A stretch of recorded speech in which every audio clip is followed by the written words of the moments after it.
န်ရန်မြို့ရက်ကွက်၄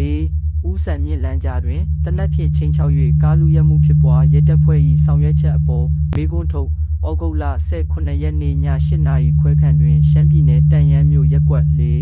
ဦးဆန်မြင့်လမ်းကြားတွင်တနက်အုံပြု၍ကားလူရဲရန်ကြိုးပမ်းမှုတစ်ခုဖြစ်ပွားခဲ့ကြောင်းသိရသည်ဖြစ်စဉ်မှာအတိမိတ်ဆွေတဦး၏အိမ်သို့တွားရောက်ကူညီပြီးကားဖြင့်ပြန်လာသည့်ကျောင်းဆရာမတဦး၏ခင်မုန်းဖြစ်သူသည်ရက်ကွက်၄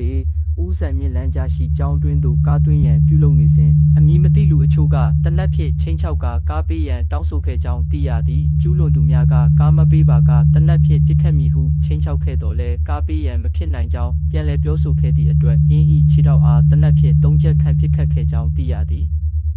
ပြစ်ခတ်ခံရသူမှာတနက်တန်ရာများရရှိခဲ့ပြီးဖြစ်စဉ်တွင်ကျူးလွန်သူများကကားကိုလူရဲယူဆောင်သွားနိုင်ခြင်းမရှိခဲ့ကြောင်းသိရသည်လက်ရှိအချိန်ထိအဆိုပါဖြစ်စဉ်တွင်ပါဝင်ကျူးလွန်သူများကိုဖမ်းဆီးရမိခြင်းမရှိသေးကြောင်းသိရသည်ထူးခြားစွာပင်ကျူးလွန်သူများလွတ်မြောက်နေဆဲဖြစ်သည့်အခြေအနေတွင်တနက်ဖြန်ပြစ်ခတ်ခံခဲ့ရသူအုံပြုသည့်ကားကိုရဲစခန်းဘက်မှသိမ်းဆည်းယူဆောင်သွားခဲ့ကြောင်းသိရသည်ထို့သောဆောင်ရွက်ရခြင်း၏အကြောင်းရင်းကားကိုမည်သည့်အမှုဆိုင်ရာတပ်တွေအဖြစ်သိမ်းဆည်းထားခြင်းဖြစ်သည်ပိုင်ရှင်ထံသို့မည်သည့်အချိန်တွင်ပြန်လည်ပေးအပ်မည်ဆိုသည့်အချက်များနှင့်ပတ်သက်၍သက်ဆိုင်ရာဌာနဘက်မှရှင်းလင်းအသိပေးရန်လိုအပ်နေသည်တနက်ဖြန်ပြစ်ခတ်ခံရသူကိုစေကူတာမှုနှင့်လုံခြုံရေးပိုင်းဆိုင်ရာအကူအညီများပေးအပ်ထားခြင်းရှိဖြစ်စဉ်တွင်အသုံးပြုခဲ့သည့်တနက်နှင့်ကြည်စံအထောက်အထားများကိုစစ်ဆေးသိမ်းဆည်းထားခြင်းရှိဒီလိုမှတ်တမ်းများနှင့်မျက်မြင်သက်သေများ၏ထွက်ဆိုချက်များကိုရယူစစ်ဆေးနေခြင်းရှိသည်ဆိုသည့်အချက်များကိုလည်းအများပြည်သူသိရှိနိုင်ရန်ရှင်းလင်းပေးသင့်သည်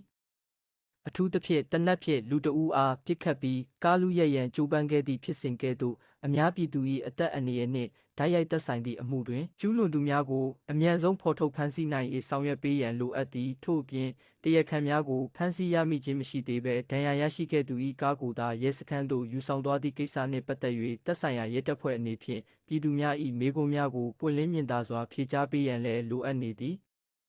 အဆိုပါဖြစ်စဉ်အပေါ်ပြည်သူများ၏အသက်အန္တရာယ်ကိုချိန်ချောက်ခဲ့သည့်ကျူးလွန်သူများကိုမည်သို့အရေးယူဆောင်ရွက်နေသနည်းထိခိုက်ခံရသူ၏ကားကိုအဘယ်ကြောင့်သိမ်းဆည်းထားရသနည်းအမှုစစ်ဆေးရာတွင်ပြည်သူများယုံကြည်အားကိုးနိုင်ရန်သက်ဆိုင်ရာဌာနကမည်သို့ရှင်းလင်းဆောင်ရွက်မည်နည်းဆိုသည့်မေးခွန်းများထွက်ပေါ်လျက်ရှိသည်